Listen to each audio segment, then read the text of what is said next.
Hey everyone, welcome back to 996 The Howl. A bit of a casual video we have today. I found myself in a unique position around a year ago.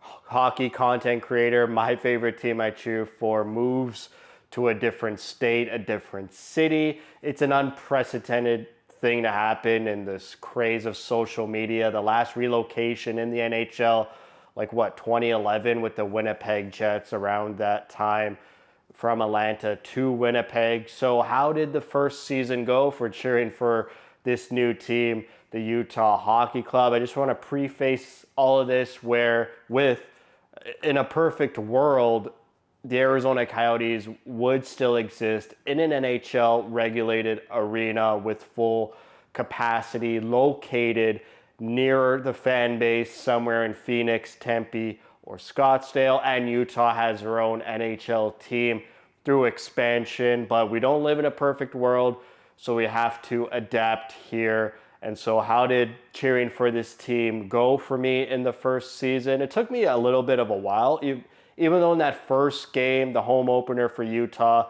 once Dylan Guenther scored, I mean, all those positive emotions came rushing back, and I thought, you know what, this was the right move for me, and I'm going to stick with it. But it didn't really hit the same until around December. Buying the jersey really helped, and just following the team for a couple months and getting into the groove of things, seeing the players, just how happy they were, like the post-practice sort of Twitter meme videos that they do. The admin of the Utah Hockey Club does like a little tiny mic session, and the players for like the whole season were just joking around, joyous, no matter if they had a bad game the night before or the previous game before, just all in good spirits. The tightness, the brotherhood of the team just really cemented that, following this team for me was the right move. There's so many other things I want to get to here.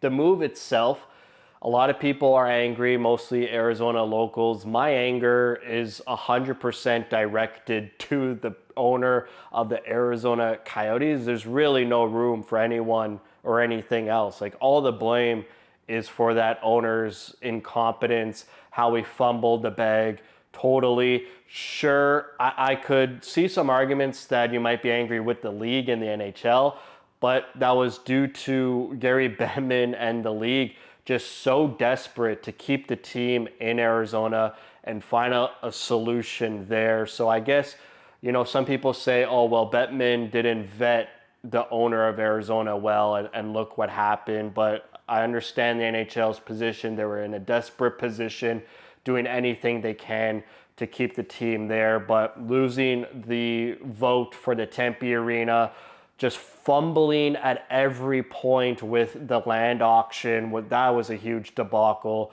So I would put all the blame there. I was ecstatic that the whole team pretty much stayed the same from Arizona to Utah. The players I'm talking about, the only players that left the team out of a trade were like Moser and Geeky.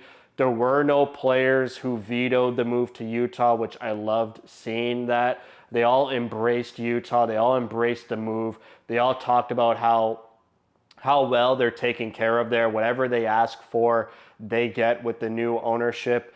I will say, due to what happened with the Arizona Coyotes owner, I will always keep the new owner for Utah, Ryan Smith, at arm's length. Even though I love what he's doing, I like what he's doing, I just will never really celebrate or champion him on this channel. I'll always just be a bit wary for what happened previously with the owner. But some good things I love from Ryan Smith is he's at the games, pretty much every home game.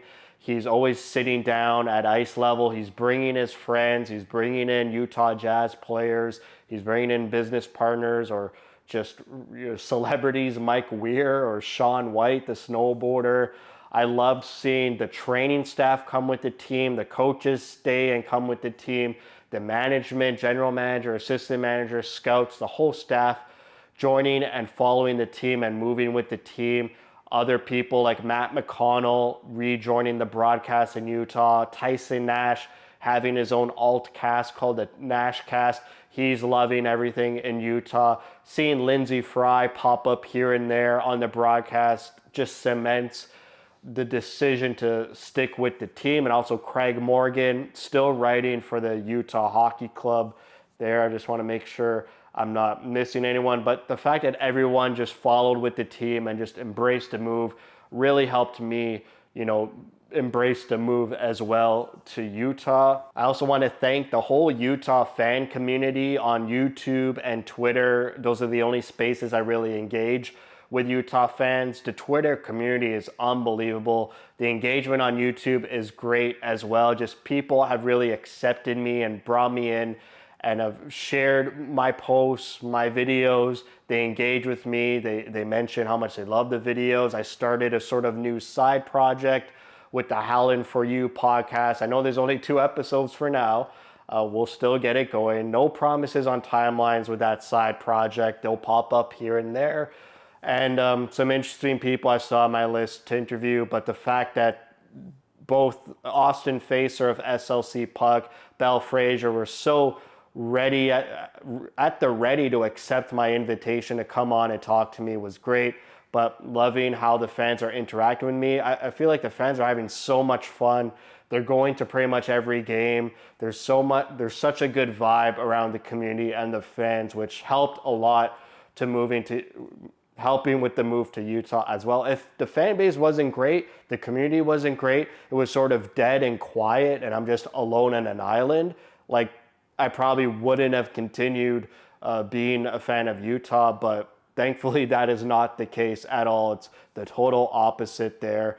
And lastly, I see some hate and some trolls mostly by Arizona locals. I understand everyone has their timeline to grieve. It could take someone years, a year, 2 years, 3 years.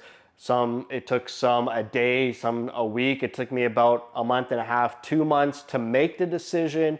And then like 5, 6, 7 months just to fully embrace it and feel like things are sort of normal again.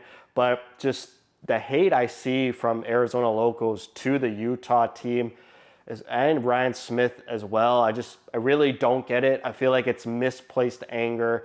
I know it's part of the grieving process, but I feel like all that anger needs to be towards the previous owner of the Coyotes, and just don't let him off the hook at any point. I know everyone is tired of hating on him, but make sure none of that anger is seeping through the team. So I think I pretty much nailed everything I wanted to talk about. It was an unprecedented move. I loved how the team performed this past season. I would never change my decision now that I'm 1 year later after it all happened. I can't believe how 1 year can change. Like, the amount of negative emotions, the sadness, crying that was all involved a year ago to where I am now, and being so happy with how the team performed this season. The road ahead is it's wide open, and there's so many good things happening with the team. You could feel the team and the management knowing that we're on the cusp of something great. And I'm just thankful I made the decision that was right for me. And to be honest, this offseason is going to be pretty hard with no games. I wonder how the community and the fan base is going to handle the offseason. I know there's some little bumps in engagement and news with the draft, the free agency, the new branding. Even though this team had no name, like just the fact that they had Utah across their jersey, you fall in love with the players, the fan base, the direction they're going. The name really pretty much comes last. It's like the cherry on top of a name. But yes, I am excited to see that they finally announced the Utah Mammoth, the branding. I hope the logo is great. I hope it's different from that temporary logo I've been having on my boards and what they released. I know that was temporary. Well, hopefully it was temporary. I just want a fierce looking mammoth that makes this team intimidated. And I can't wait to start telling people I'm a Mammoth fan, a Utah Mammoth fan, instead of just hearing all these questions of what's the team name going to be, why aren't they called what they called. And also one more point I forgot to write down, but it's coming to memory here. This season was just refreshing to not have all the off-ice drama. I don't care about drama. I never want to really talk about drama, off-ice issues and that. I'm just a hockey fan. I love hockey. I love what happens on the ice. Anything off the ice I like to talk about is directly affecting the team, the on-ice product. So obviously trade signings and all that free agency. But yeah, it's great to just focus on hockey, not have people in my real life talk to me about what's happening with the team and have to defend such an incompetent person. So that's been great as well. And I think that's it for this video finally. So that's it for me. Thank you for watching. If you like what you see, spread the word. And as always, thank you for your support.